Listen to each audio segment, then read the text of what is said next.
24-hour periods, filling the earth with all the things that we would need for joy, happiness, and fulfillment. We read about the creation of everything on this earth in 6 literal 24-hour periods in Genesis chapter 1. Just a couple of weeks ago, we went through the different days of creation. I decided not to take you through that exercise again this morning, though maybe that would have been a good idea. I gave you a little grace this morning. We'll pass that up. But in Genesis chapter 2, it's recorded, thus the heavens and the earth were completed in all their vast array. By the seventh day, God had finished the work that He had been doing. So God created a 7-day week, a 7-day cycle, a period of time to do all that we would need to do in this life. The last day of creation week, the 7th day, was set aside to appreciate the beauty of creation, to get to know the artist behind all that was made. Now, someone today might say, well, one whole day to do nothing, now that is a waste of time. Talk about these other periods that we're wasting.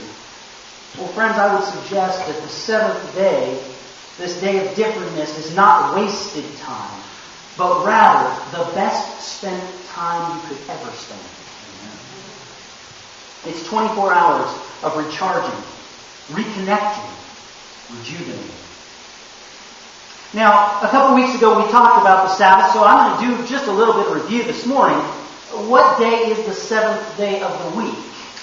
Take a look at the calendar. Pretty straightforward. Which day here do we have as the 7th day? Oh, this one's even numbered well. Perfect. The 7th day is Sabbath, as we use in our society, Saturday. So that's the 7th day of the week. Now, in Hebrew, you know I like to go to the languages. We have Shabbat in Hebrew. We have Sabbath-Time in Greek. We have Sabbath in Spanish. And Sabbat in Marshallese. These all sound very similar, don't they? We can recognize what day this is. It's the Sabbath. It's the day that's referred to in Exodus chapter 20 as part of the 10 Commandments that we are called to remember. In Ezekiel 20 verse 12, we're told the Sabbath is a sign between God and His people. Now, if you want to hear more about the Sabbath, more of this discussion and the biblical background for it, go to our website, nampasda.org, and look up the presentation entitled A Weekly Vacation. Now, why is it that we should take a full 24 hours off and not just a few hours for church? I mean, really. We've all got more than we can handle. So let's just do our duty, go to church, and then let's go on with daily life. We've got stuff to do, things to do, people to see, places to go. Leviticus chapter 23 verse 32 tells us, from the evening of the 9th day of the month until the following evening, you are to observe your Sabbath. So the Sabbath is from sunset to sunset, based on biblical principles. A full 24 hours off. A full day. I think maybe God had me in mind when He had that written down. Because you see, some people like myself, who some would like to call workaholics, we like to shortchange ourselves when it comes to the day off that God has designed for us. We like to do our duty and then get on with the rest of the stuff we have to do. We shortchange ourselves on vacation. We don't turn our cell phones off or we check our emails when we're on vacation. We don't really get away. And God says, no. From sundown to sundown, a full 24 hours, I want you to take off. I want it to be different. I want you to put your daily activity aside. You have 6 days to do the rest of that stuff. But this one I want you to take off. I want it to be different than the rest. Now last week as we looked about money, as we looked about possessions, we said how much belongs to God? Everything, yes. Everything belongs to God. Now, that was the principle that we started with. That was the basis, the foundation for the principle that we learned more about, which was tithing.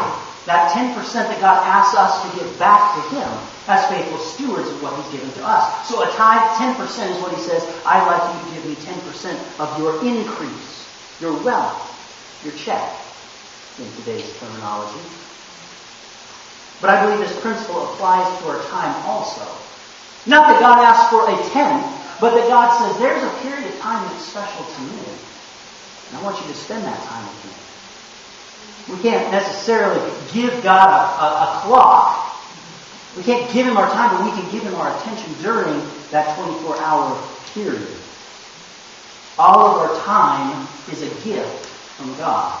Our very breath is a gift from Him. And He asks us to spend one day out of 7 with Him. 1/7 of our time He asks for us to give to Him. So it's a ball and chain, right? We got this one day, we got to love around, we got to get everything done, so on that one day, we can just sit still and do nothing. That's what it's all about, right? It's a terrible thing. Oh my goodness, the Sabbath's coming again. Oh, why do we have to do this? I can't get anything done. That's what it's about, right? A drudgery, a burden, something we're controlled by. No, not at all. That's not at all what the Sabbath is designed to be. Now, if it is that to you, I am sorry. That's not God's intention. Sometimes we've made burdens for ourselves, or we've allowed others to do that for us. We're told in Mark chapter 2, verse 27, the Sabbath was made for man, not man for the Sabbath.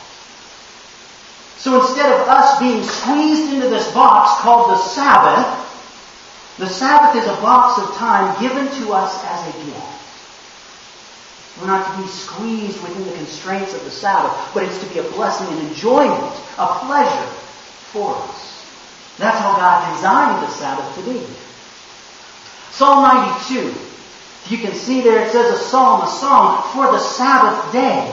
This is the heading of this psalm. So this is what the Sabbath is about. It is good to praise the Lord and make music to your name, O Most High. Does that sound like drudgery? Does that sound like a burden? Does that sound like a terrible time?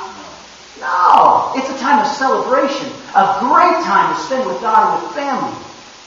The Sabbath is a day to celebrate our God. To celebrate His creative power by being in nature. Trudging through the snow on a nice winter's day. To celebrate His love by reaching out to others. To celebrate His goodness by praising His name together as we are this morning. Sabbath was made to be a blessing, not a burden.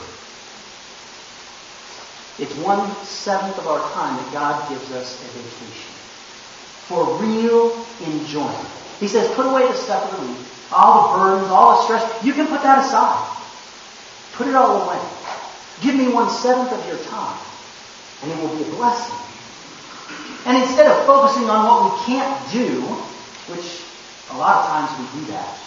Speed limit is 55. You can't go faster than 55.